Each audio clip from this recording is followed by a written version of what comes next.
जय हिंद। स्वागत है आप सभी का आपके अपने YouTube channel mission top science classes में। तो दोस्तों, आज के इस टॉपिक में हम लोग फिजिक्स का एक महत्वपूर्ण कॉन्सेप्ट है गुरुत्व के अधीन कोई वस्तु किस प्रकार से गति करता है, इसके बारे में हम लोग समझने का प्रयास करेंगे। हालांकि आपको हम बता दें कि ये चैप्टर जो आपका गुरुत्वाकर्षण बल से संबंध रखता है, और आप लोग इस टॉपिक को अगर आप लोग सीख लेते हैं यहाँ, तो बहुत सारे न्यूमेरिकल्स आपको एग्जाम में अच्छी तरीके से बन जाएगा। तो इसलिए आप लोग हमारे साथ शुरू से अंत तक बने रहिएगा और इसके कॉन्सेप्ट को पूरा सीख लीजिए, ताकि आपको एग्जाम में एक भी क्वेश्चन नहीं छूटे। तो चलिए आप लोग हमारे साथ ध्यान से इसको समझिएगा। देखिए, सबसे पहले अगर हम लोग बात करें कि गुरुत्व के अधीन कोई वस्तु कैसे गति करता है, इसके बारे में जाना, यानी गति के संबंध में सबसे पहले अगर हम लोग बात करें तो गति का समीकरण आप लोग जानते होंगे कि कौन सा गति का समीकरण होता है। पहला समीकरण होता है v बराबर u प्लस क्या, तो at। आपका ये प्लस लिखा हुआ है तो u प्लस at लिखना है यहाँ पर, तो u प्लस at। दूसरा समीकरण की बात करें s बराबर हो जाता है ut plus half at square, और गति का तीसरा समीकरण जो होता है वो v square equal to u square plus क्या हो जाता है 2as। ठीक है, इस समीकरण को आप लोग याद रखिएगा। देखिए, सबसे पहले अगर हम लोग बात करें कि ये मान लिया जाए आपका पृथ्वी है, ठीक है, और पृथ्वी में सबको पता है कि इसी पृथ्वी में पाया जाता है क्या, तो गुरुत्वाकर्षण बल। यानी ये गुरुत्वाकर्षण बल किसी वस्तु को क्या करता है, अपनी ओर खींचने का काम करता है। ठीक है, तो यहाँ से देखिए, जब कोई वस्तु ऊपर से नीचे की ओर आता है तो ये पृथ्वी गुरुत्वाकर्षण बल लगा के और अधिक जोर से इसको क्या करता है, नीचे खींचने का कोशिश करता है। परंतु जब कोई वस्तु यही पृथ्वी से ऊपर की ओर जाने का प्रयास करता है तो उस वस्तु को इस पृथ्वी का ये गुरुत्वाकर्षण बल का विरोध करके ही ऊपर जाना पड़ता है, तभी ये जा पाता है। तो ठीक उसी तरीके से यदि इस पृथ्वी में गुरुत्वाकर्षण बल नहीं होता दोस्तों, तो आप लोग जो कभी कभी जंप लगाते हो तो ऐसे कंडीशन में आप ये देखते हैं कि यदि आप इस पृथ्वी में गुरुत्वाकर्षण बल है, अगर आप 10 फीट जंप कर लेते हो तो यही सोचिए कि यदि ये बल ना होता तो आप 10 के बदले 30 फीट जंप कर जाते, 40 फीट जंप कर जाते, क्योंकि पृथ्वी का ये गुरुत्वाकर्षण बल हर एक वस्तुओं को अपनी ओर क्या किया है, तो बांध करके रखा है, और कोई वस्तु जब इसका विरोध करके ऊपर जाता है तो ये उस पर अपना प्रभाव दिखाते रहता है। तो इसीलिए यहाँ पर दो तरह का कंडीशन आपको देखने को मिल रहा है। एक वो कंडीशन जो वस्तु ऊपर से नीचे की ओर जब आती है तो पृथ्वी उसको अपनी ओर खींचने में मदद करती है, लेकिन जब वही वस्तु नीचे से कहाँ जाती है तो ऊपर की ओर, तो ऐसे कंडीशन में उस वस्तु को इस बल का विरोध करके ऊपर जाना पड़ता है। तो इसी चीज को कहा जाता है गुरुत्व के अधीन कोई वस्तु जो गति करता है। तो अतः हम इसे दो भागों में बांट सकते हैं, गुरुत्व के अधीन गति को। तो गुरुत्व के अधीन जो गति होता है यह आपको दो तरह का मिला। एक कौन सा, तो एक जो आपका नीचे से कहाँ जाता है तो ऊपर की ओर, नीचे से कहाँ जाएगा तो ऊपर की ओर की बात करते हैं, और एक जो गति में आप देख रहे हो कि ये ऊपर से कहाँ आता है तो ऊपर से नीचे की ओर। तो जो वस्तु है नीचे से ऊपर की ओर जाता है उसे हम लोग कहते हैं ऊर्ध्वाधरता, ऊपर की ओर गति। ठीक है, ऊर्ध्वाधरता, ऊपर की और गति ये बोलेंगे। और अगर यदि यहाँ पर बात करें ऊपर से कहाँ आ रहा है नीचे, तो इसे हम लोग क्या बोलते हैं, तो ऊर्ध्वाधरता, नीचे की ओर क्या हो जाएगा तो गति हो जाएगा। तो नीचे की ओर गति। क्या आप लोगों को ये दोनों बात क्लियर हो गया?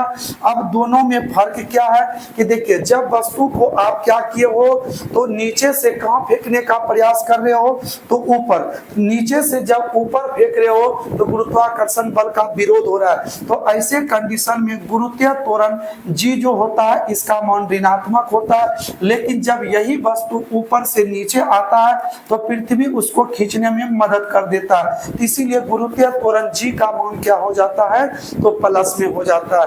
तो अब इन दोनों को हम लोग को क्या करना है, तो गति के समीकरण पर अप्लाई कर देना है। तो आइए हम लोग एक एक करके इसको हम लोग लागू करते हैं। देखिए, सबसे पहला गति का समीकरण समीकरण इस पर हम लोग देखते हैं इस फॉर्म में। तो पहला समीकरण होता है v बराबर u प्लस क्या, तो at। जहां पर आपको a मिल रहा है वहां पर माइनस में g रख दीजिए, क्योंकि दोनों तो त्वरण ही है। तो v equal to u minus क्या मिल जाएगा, तो gt। आपका एक फॉर्मूला ये बन गया। दूसरा बात करें s बराबर ut plus half at square है, तो इसमें भी आपको क्या करना है, s के बदले चाहो आप h भी लिख सकते हो। तो h यहाँ इक्वल टू हो जाएगा ut प्लस 1/2, ए जगह पर क्या रखिएगा, minus g into T square. तो h बराबर हो जाएगा ut minus half gt square. ये आपका फॉर्मूला बन गया दूसरा ऊर्ध्वाधरता ऊपर की ओर गति में। और आप एक और इसको बना लीजिए, तो एक आपका क्या बन जाएगा तीसरा नंबर, तो v square equal to u square plus 2as होता है। और a के जगह पर आपको माइनस g रखना है, तो माइनस 2gs बन जाएगा। तो देखिए ये तीन फार्मूला है। जब ऊपर की ओर वस्तु गति करता है तो ये आपको गति का समीकरण लगा के आपको उपयोग कर लेना है। तो चलिए हम लोग बढ़ते हैं अब इस तरफ। देखिए यहाँ पर हम लोग ऊपर से जब नीचे की ओर आता है तब इसको हम लोग कैसे सोल्व करेंगे। देखिए सबसे पहले इसमें g का वैल्यू किसमें है, तो आपको g का मान इसमें यूज करना है प्लस में। तो ये पहला समीकरण आपका हो जाएगा v बराबर u प्लस at। तो a के जगह पर प्लस में g रखिएगा, तो ये हो जाएगा gt यानी u प्लस gt। दूसरा समीकरण की बात करें तो दूसरा समीकरण होता है s बराबर ut प्लस में हाफ at स्क्वायर। तो s के जगह h रखिए, तो ut प्लस 1/2, ए जगह पर g यूज करिए तो gt स्क्वायर। तो दूसरा फॉर्मूला ये हो जाएगा। तीसरा नंबर आइए v square equal to u square plus 2as। और इसमें क्या करना है, v square equal to u square plus a के बदले g और s के बदले क्या रखना है, तो s। तो ये आपका हो जाएगा ऊर्ध्वाधर नीचे की ओर गति में। क्या दोनों ये बात क्लियर हो गया है आप लोगों को। तो आइए हम लोग आगे बढ़ने का प्रयास करते हैं। आगे हम लोग इसमें क्या विषय सीखने वाले हैं। देखिए अगर आप लोगों को यहाँ तक क्लियर हो गया हो तो पहला चीज आपसे हम एक प्रश्न पूछते हैं। देखिए अगर हम किसी वस्तु को क्या करते हैं, किसी वस्तु को ऊपर की ओर फेंकते हैं। कहाँ फेंकते हैं, तो ऊपर की ओर फेंकते हैं। यानी हम वस्तु को कहाँ फेंक रहे हैं, तो ऊपर की ओर फेंकते हैं। तो बताइए तो कितने कंडीशन आपके पास बन रहा है। तो पहला कंडीशन हम बात करें तो ये चीज पता हमको चलेगा कि किसी वस्तु को जब हम ऊपर की ओर फेंकेंगे तो पहला कंडीशन क्या बनेगा कि वस्तु अधिकतम ऊपर गया है तो वहां जाने में उसे कितना समय लगा। दूसरी बात, वस्तु अधिकतम कितनी ऊंचाई तक गई, ये दूसरा कंडीशन। तीसरा कंडीशन क्या होगा, तो नीचे से ऊपर गया और ऊपर से नीचे आने में कुल कितना समय लगा। ये 3 पॉइंट आपका यहाँ पर बन रहा है। तो तीनों का वैल्यू हम लोग अलग अलग निकालेंगे। पहला बोलिए क्या निकला कि ऊपर जाने में लगा समय, ठीक है, ऊपर जाने में लगा समय क्या हुआ ये बताना है। दूसरा बात ये हुआ कि अधिकतम कितनी ऊंचाई तक गई है ये भी बताना है। अधिकतम ऊंचाई बताना है कि वस्तु कितनी ऊंचाई तक गई। और तीसरा, जाकर वापस आने में कितना समय लगा, जाकर वापस आने में लगा समय बताना है कितना होगा ये बताना। इस समय को t से दर्शाएंगे, ऊंचाई को h लिखेंगे और जाकर पुनः वापस आने में इसे हम लोग कैपिटल T से दिखाएंगे। ठीक है, तो आप लोग इन तीनों का वैल्यू आपको निकालना बारी बारी से। देखिए सबसे पहले इसको अगर जानना आए आपको तो इससे पहले आप एक पॉइंट को समझिए। देखिए आप लोग इसको प्रैक्टिकल रूप में भी देखे होंगे कि जब किसी वस्तु को आप पृथ्वी से क्या करते हैं तो ऊपर की ओर फेंकते हैं, तो आपके पावर में जितना हाथ में पावर है, जितनी क्षमता है, वस्तु को आप ऊपर की ओर फेंक देते हो। तो जितना ऊंचाई तक चल जाना था वस्तु को वहां तक तो ये वस्तु चला गया। लेकिन जब वस्तु अधिकतम ऊंचाई पर पहुंचता है तो कुछ ना कुछ समय के लिए ये वस्तु यहाँ पर क्या करती है, तो रुकती है। ठीक है, अब आप बताइए अगर ये वस्तु यहाँ पर रुकती है तो इसका अंतिम वेग यानी लास्ट वेलोसिटी GT क्या देखने को मिलेगा, तो शून्य देखने को मिलेगा। क्या बात ये क्लियर है आपको? किसी वस्तु को जब आप नीचे से ऊपर फेंकेंगे तो वस्तु जितनी अधिकतम ऊंचाई तक जाने की होगी जाएगी, और वहां अंतिम वेग के लिए यह थोड़ा देर रुकती है और वह 0 प्राप्त हो जाती है। ठीक है, तभी जाके वो वस्तु क्या करती है, नीचे की ओर गिरती है। तो अब आप इसी बेस पर आप लोग सब फॉर्मूले को निकाल दीजिए। तो हम लोग मान लेते हैं, देखिए यहां से कि एक चीज हम लोग मान लेते हैं यहाँ पर कि ये आपका मान लिया जाए क्या है, पृथ्वी है। ठीक है, यहाँ से हम किसी वस्तु को ऊपर की ओर फेंके और ये वस्तु यहाँ तक आई और ये अधिकतम ऊंचाई कितनी है, h ऊंचाई तक गई, और यहाँ तक जाने में इसको समय कितना लगा। ठीक है, अधिकतम ऊंचाई h जाने में समय क्या लगा, तो t समय लगा। और बताइए वस्तु यहाँ पर पहुंचा है तो अंतिम वेग क्या मिलेगा, तो 0 मिलेगा। तो बताइए गति का पहला समीकरण आप उपयोग करिए। क्या वस्तु नीचे से कहां फेंका जा रहा है, ऊपर की ओर।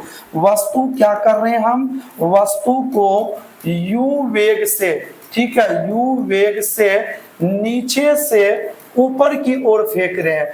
ठीक है, ऊपर की ओर फेंक रहे हैं। तो ऊपर की ओर फेंक रहे हैं तो ऐसे कंडीशन में आपको क्या मिलेगा, तो अंतिम वेग लास्ट में 0। आप पहला समीकरण उपयोग करिए, v बराबर u माइनस GT, क्योंकि अभी आपने पढ़ा कि नीचे से ऊपर जाता है तो g का मान माइनस होता है, इसीलिए u minus GT। Last velocity आपका 0 है तो u माइनस GT, इसको इस ओर ला लीजिए तो GT इक्वल टू u और t इक्वल टू हो जाएगा क्या, तो u बार g। ये आपका फॉर्मूला हो गया। u किस वेग से फेंके हो, तो u वेग से, और g का वैल्यू आप सभी को पता है कि जब तक कहा नहीं जाए तो 9.8 लीजिए।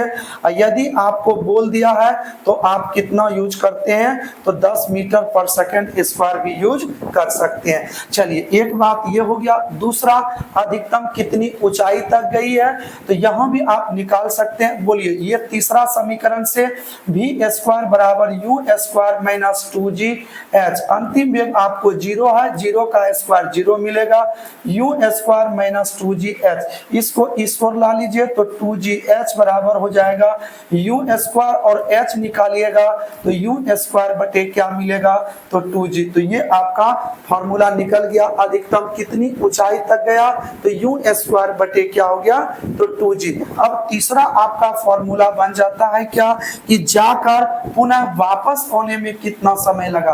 तो देखिए ये वस्तु अगर h ऊंचाई तक गया और ये वस्तु पुनः फिर कहां आ गई, पृथ्वी पर, तो कोई बताएंगे कि ऐसे कंडीशन में गया और फिर वापस आया तो विस्थापन कितना निकलेगा, तो 0। यही विस्थापन आपका s बराबर होता है ut plus half AT square. तो देखिए यहाँ आपको क्या करना है, s के जगह पर विस्थापन आपका 0 हो जाएगा, तो ut प्लस g का यानी a का मान माइनस में लेना तो माइनस g, और ये क्या हो जाएगा, तो t स्क्वायर हो जाएगा।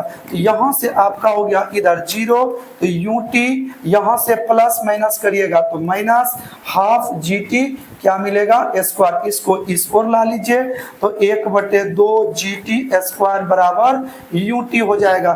स्क्वायर से आप 80 चाहो तो खत्म कर सकते हो, इधर बच गया 1/2 GT इक्वल टू आपको केवल क्या मिल रहा है, तो u, 2 डिवाइड में इधर आएगा तो मल्टीपल हो जाएगा, तो ये हो गया 2u, और t बराबर निकालिएगा तो 2u बटे क्या मिलेगा, g। ये 2u लिखा हुआ है और इसी t को आप कैपिटल कर दीजिए तो 2u बटे क्या मिल जाएगा, तो g मिल जाएगा।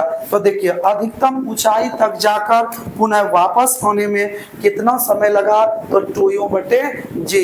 जरा सा एक पॉइंट यहाँ पर ध्यान दीजिएगा, यहाँ लिखा हुआ है ऊंचाई तक जाने में लगा समय u/g, जाकर वापस होने में 2u/g। तो इससे यही पता चलता है कि t1 समय में अगर वस्तु h ऊंचाई तक गया है तो यही t समय में वस्तु कहां फिर आ जाएगा तो नीचे, इसीलिए तो 2t समय लगेगा और t का मान कितना है तो 2u बटे में g। तो अधिकतम ऊंचाई तक जाने में जितना समय लगेगा उतना ही दोस्तों समय उस वस्तु को पृथ्वी पर वापस लौटने में समय लगता है। तो ये था आपका गुरुत्व के अधीन कोई वस्तु है जब गति करती है तो महत्वपूर्ण फॉर्मूला।